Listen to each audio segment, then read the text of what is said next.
आज हम पब्लिक की क्रिप्टोग्राफी की दिलचस्प दुनिया में एक गहरा घोंटा लगाने वाले हैं।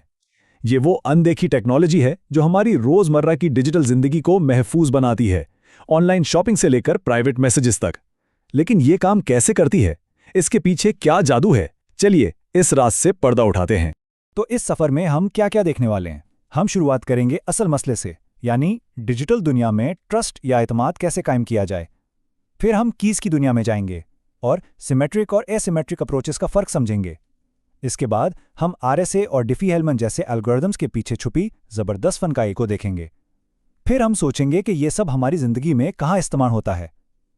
और आखिर में हम कोड बनाने वालों और कोड तोड़ने वालों के दरमियान जारी ना खत्म होने वाली जंग पर भी बात करेंगे।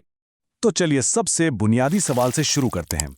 हमें अपनी डिजिटल गुफ्तगू को महफूज करने की जरूरत ही क्यों पेश आती है? इसका जवाब एक ही लफ्ज में है, ट्रस्ट या एतमाद। और डिजिटल दुनिया में ये एतमाद पैदा करना ही सबसे बड़ा चैलेंज है। जरा सोचिए, जब हम आमने सामने बात करते हैं तो सिक्योरिटी कुदरती तौर पर मौजूद होती है। हम जानते हैं कि हम किससे बात कर रहे हैं, पैगाम सीधा हम तक पहुंचता है और गुफ्तगू प्राइवेट रहती है। लेकिन जैसे ही एक डिजिटल मैसेज भेजा जाता है तो मसले शुरू हो जाते हैं। भेजने वाला वाकई वही है जो वो दावा कर रहा है? क्या पैगाम रास्ते में बदल तो नहीं दिया गया? और सबसे बढ़कर, कौन इस गुफ्तगू को छुपकर सुन रहा हो सकता है? इन्हीं मसलों को हल करने के लिए क्रिप्टोग्राफी हमें 4 बुनियादी गारंटीज देती है। सबसे पहले है ऑथेंटिकेशन, जो इस बात की तस्दीक करती है कि हम सही शख्स से ही बात कर रहे हैं। फिर आती है ऑथेंटिसिटी, जो ये यकीन दिलाती है कि पैगाम वाकई उसी शख्स से आया है। इसके बाद है इंटेग्रिटी, जो ये यकीनी बनाता है कि डेटा में कोई रद्द-बदल नहीं हुई। और आखिर में कॉन्फिडेंशियलिटी, जो इस बात को यकीनी बनाती है कि सिर्फ वही लोग डेटा पढ़ सकें जिनके लिए वो है। तो ये पिलर्स कायम कैसे किए जाते हैं? यहाँ 2 बुनियादी अप्रोचेस सामने आती हैं जिन्होंने डिजिटल सिक्योरिटी में इनकलाब बर्पा कर दिया। एक है 1 की अप्रोच, जिसे सिमेट्रिक कहते हैं, और दूसरी है 2 की अप्रोच, जो असिमेट्रिक कहलाती है।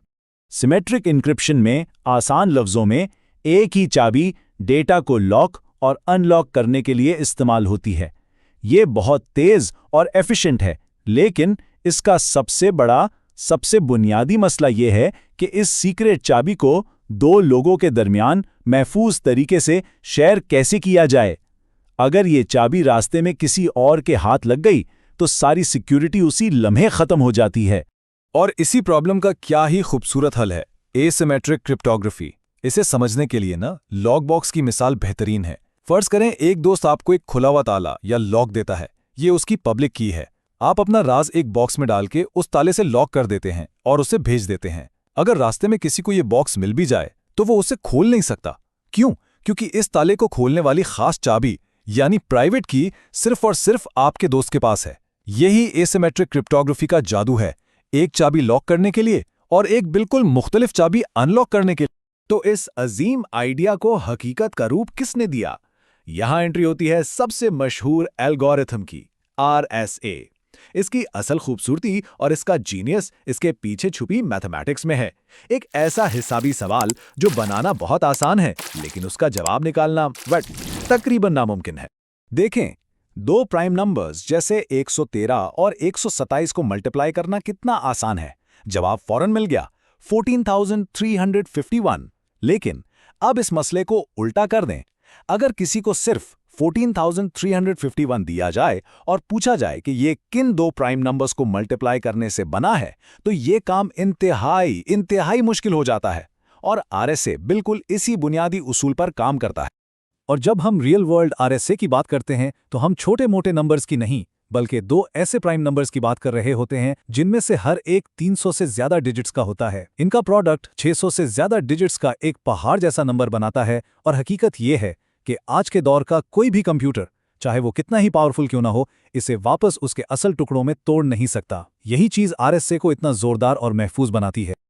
RSA तो मैसेज को सिक्योर करने के लिए आला है, लेकिन सोचिए अगर 2 लोग जो कभी आपस में मिले ही नहीं, उन्हें एक कॉमन सीक्रेट की बनानी हो, वो भी एक ऐसी जगह पर जहां हर कोई सुन रहा है। इसके लिए एक और कमाल का तरीका है, डिफी-हेलमन की एक्सचेंज। आएं, इसके कमाल को समझें। पहला कदम, एलिस और बॉब कुछ आम पब्लिक नंबर्स पर एग्री करते हैं जिन्हें हर कोई देख सकता है। दूसरा कदम, दोनों अपने अपने अलग प्राइवेट सीक्रेट नंबर्स चुनते हैं। तीसरा कदम, वो अपने सीक्रेट नंबर को पब्लिक नंबर्स के साथ मिलाकर जो रिजल्ट बनता है, सिर्फ वो रिजल्ट एक दूसरे को भेजते हैं। और यहाँ जादू होता है। चौथा कदम, वो दूसरे से मिले हुए रिजल्ट और अपने प्राइवेट सीक्रेट नंबर को इस्तेमाल करके अलग अलग हिसाब लगाकर बिल्कुल एक जैसी शेयर्ड सीक्रेट की हासिल कर लेते हैं, बिना इसकी को कभी भी नेटवर्क पर भेजे। कमाल है ना? अच्छा, अब शायद ये सब बहुत टेक्निकल और नजरियाती बातें लग रही हों, लेकिन सच तो ये है कि हम सब रोज अक्सर बिना जाने इन्हीं टेक्नोलॉजीज का इस्तेमाल कर रहे होते हैं। चलिए देखते हैं कैसे। हम 3 अहम एप्लीकेशंस पर बात करेंगे जिनसे शायद लोगों का रोज वास्ता पड़ता हो।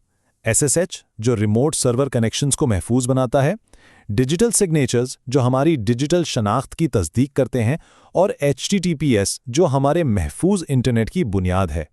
SSH यानी सिक्योर शेल, ये सर्वर्स तक रिमोट एक्सेस के लिए पासवर्ड्स का एक बहुत महफूज और बेहतर ऑल्टरनेटिव है। पासवर्ड चोरी हो सकते हैं, लेकिन SSH में पब्लिक और प्राइवेट की पेयर्स का इस्तेमाल होता है। आप अपनी पब्लिक की सर्वर पर रखते हैं और जब आप लॉगिन करते हैं तो आपकी प्राइवेट की ये साबित करती है कि आप ही असल यूज़र हैं, इसके बिना कोई दाखिल नहीं हो सकता। डिजिटल सिग्नेचर को आप बिल्कुल एक ऐसी डिजिटल मोहर की तरह समझ लें जिससे छेड़खानी ना की जा सके। डॉक्यूमेंट बनाने वाला उसके हैश यानी एक मुनफरिद डिजिटल फिंगरप्रिंट को अपनी प्राइवेट की से इनक्रिप्ट करता है। फिर कोई भी शख्स उसकी पब्लिक की इस्तेमाल करके इस सिग्नेचर को वेरीफाई कर सकता है।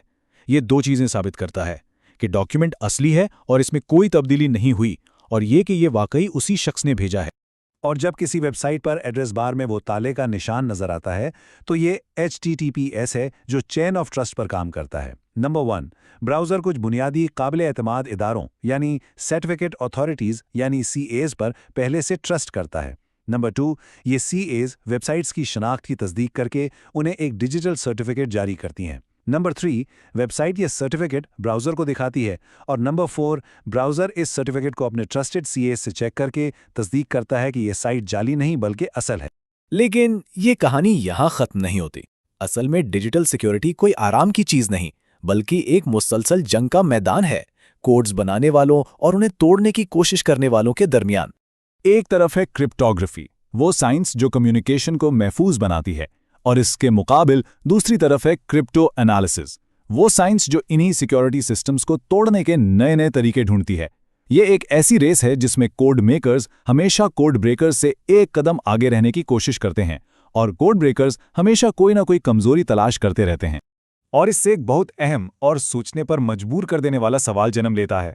जैसे जैसे कंप्यूटर्स की ताकत बढ़ रही है, क्वांटम कंप्यूटिंग जैसी चीजें सामने आ रही हैं, आज के नाकाबिले तस्खीर समझे जाने वाले कोड्स कब तक महफूज रहेंगे? ये वो चैलेंज है जो डिजिटल दुनिया के मुस्तकबिल को तश्कील देगा। अगर आपको ये वीडियो पसंद आई तो लाइक, कमेंट, सब्सक्राइब लाजमी करिएगा। अल्लाह हाफिज।